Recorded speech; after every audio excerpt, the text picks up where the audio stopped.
Shooting it raw? Yes. Shooting it raw. Why don't you describe the next photograph? Because it's cute. It's pretty sweet. It's a very cute photo. So here we have a blue bucket centered in the middle. Within the bucket, there's a large Ziploc, Snaploc plastic bag. Inside that bag, there's a yellow fish. And from the outside, the left-hand side, looking into the bucket, there's the head of my grey cat, Alien. And she's looking curiously into the bucket to see what's going on. Okay, spoiler alert or not? Does the fish survive? The fish survives. Oh, nice! The fish survives. Yeah. The story of this fish is incredible. So a former colleague had, she believed in feng shui. Uh-huh. And so she got this feng shui master to come in into her room. And the feng shui master said, have some running water, have some gold objects, something animate, something alive in this corner, and it'll bring you, good fortune, luck, boyfriends, whatever you want. And so she followed. And so she bought a tank, all the equipment, and 8 golden cichlids. So they're African cichlids. And she kept them in their room. The problem was she had no idea how to take care of fish. So she had no idea, about water changes, nitrates, food, things like that. And she came into my room once and she said, my fish are dying. I said, well, what are you doing? Mm-hmm. How are you looking after them? Oh, I don't know how. But but you've got these creatures in your rooms. Yeah. Because the feng shui master told me to. Sure, but just basically clueless. Clueless. Yeah. And I guess that goes back to, just the mindset of people. They're things. So why should I look after them? If they bring me luck and fortune, then I'm doing well.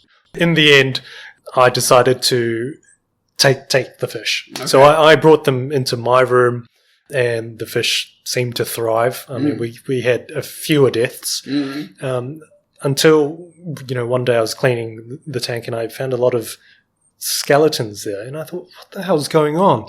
And I realized that this yellow fish, was eating the rest. Oh, okay. So he was the alpha male. Right. He wanted the tank to himself. So we named him Sushi.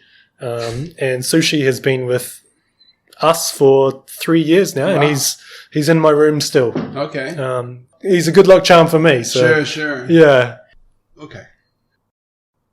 As far as HK-ALPO is concerned, what would you say, local to Hong Kong, and what is transferable to other cities, other societies? Because mindset in everything is everything, right? So like in service leadership is all about your mindset.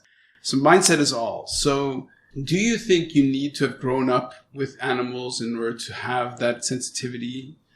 Granted, we can all learn, and everybody can learn, but some people, it just, that doesn't hit a nerve. Do you like durian? I like durian. Yeah. I'm trying to think of what is it that doesn't really do it for you. Clowns. I hate clowns. You think clowns? Why are you looking at? You look at me with those eyes. Yeah. Okay, that comes out of my mouth is clownish. But, today I'm not dressed like a clown. Yeah, you're good today. You're good. But it's just this thing that we can't all be sensitive to everything. Of course. So the law is there in a way to paint the boundaries of behavior, right? So how do you approach regulating behavior on what is really a difficult topic for some people who are just like, well, I couldn't care less, So what do you think? And I think that's it.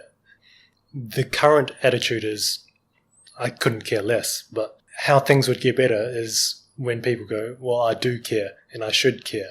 And so if you're walking past a dog and you can see he's in the middle of summer Hong Kong, he's tied up, there's no water, he's got a tight leash around his neck, owner's nowhere to be seen, do something or say something, ring the SPCA, ring AFCD, whoever it is, but speak out for them. If you see someone abusing an animal, committing acts of cruelty, stop them, call the police, call SPCA, do just do something. I think when everyone starts to do a little bit, then collectively we can all change. Sure. And I wonder what the incidence of, and if there's even data on this, like the incidence of animal cruelty in the population. Are there records like that you've come across? Yeah, there are, and the figures are quite shocking. What? Okay. Yeah. Okay. So I think this is we're going very ballpark. Yeah. I won't be super specific, but right. I think the latest ones that I saw was in 2019. There are about 1,200 cases of animal cruelty in Hong Kong. And of those 1,200, I think less than 10% actually got prosecuted. Okay. So you've got 100 plus cases going to courts, right. facing, the criminal justice system, being penalized and creating a deterrent effect. But you've got a huge number that just go unchallenged, unprosecuted, unaccounted for. And it's shocking. So how would, is that something that goes before a judge like, in terms of how that's looked at, or how I know nothing. Yeah. Explain. So I think what those figures show is that the investigation of animal cruelty just isn't good enough. Right. Because the police have to investigate, or customs or whoever. They have to investigate. In Hong Kong, animal cruelty is a 6-month summary offence. So you have 6 months from finding the act of cruelty to bringing a charge. Okay. So it's a finite time. If you go 6 months and 1 day, you cannot bring a charge against someone. Huh. So that's part of the problem with what's the logic? It's reflective of how the law perceives animal cruelty. Oh. So this is it's called a summary offence. It's akin to jaywalking, very petty crimes. Other more serious crimes, your big rape, murder, things like that.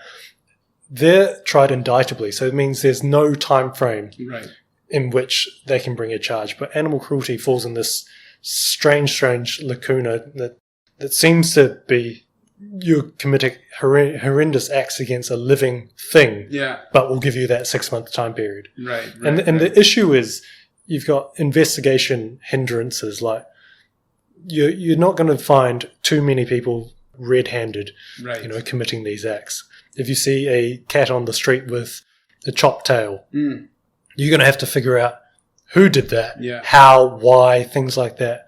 And for me, and this may be a very unfair judgment on how the police work here, but I think they just don't prioritize animal cases. Sure.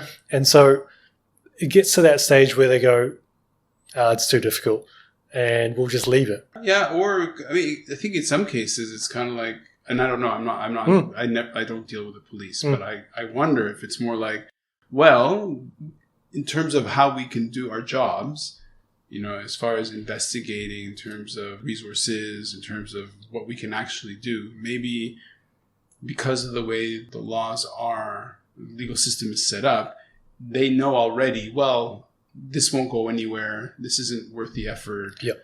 One of the dogs that we adopted or rescued was rescued from a litter where this woman had this litter with her in the house, and she was chopping off their paws supposedly for Chinese medicine. Yeah, of course. So the one of the puppies was found in a stream. She chopped with like 3 paws chopped off, and the puppy was chucked into a stream, and somehow it was saved. And one of the puppies that we saved was actually from that litter.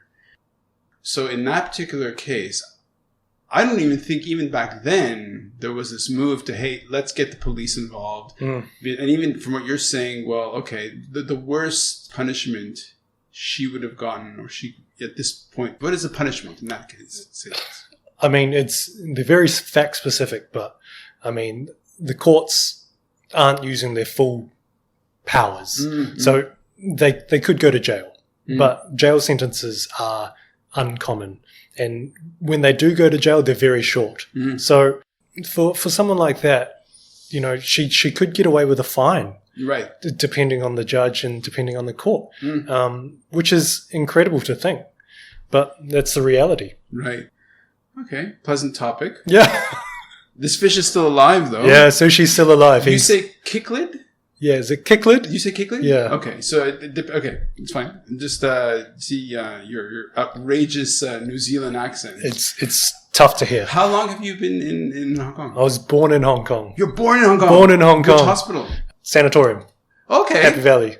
Wow. Yeah, born in Hong Kong, grew up here until I was 5, and then moved to New Zealand, came back 2014. Okay. So I've been here 7 years. Yeah. Wow. Okay, we got here 2003. Originally from Montreal. I learned as cichlid. But I'm a Canadian, I'm a very French person, It is all incorrect, It is not right. Cichlid sounds good, eh? Nah, I don't know, man. I follow you. You're the English. Let's go to the next picture, which is so sweet.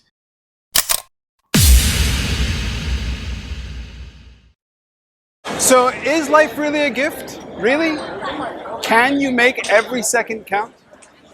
That's the whole point of the podcast. So if you like what you've seen and you're inspired, because that really is my mission, then please give it a like, subscribe, and share. Shooting it raw? Yes. Shooting it raw.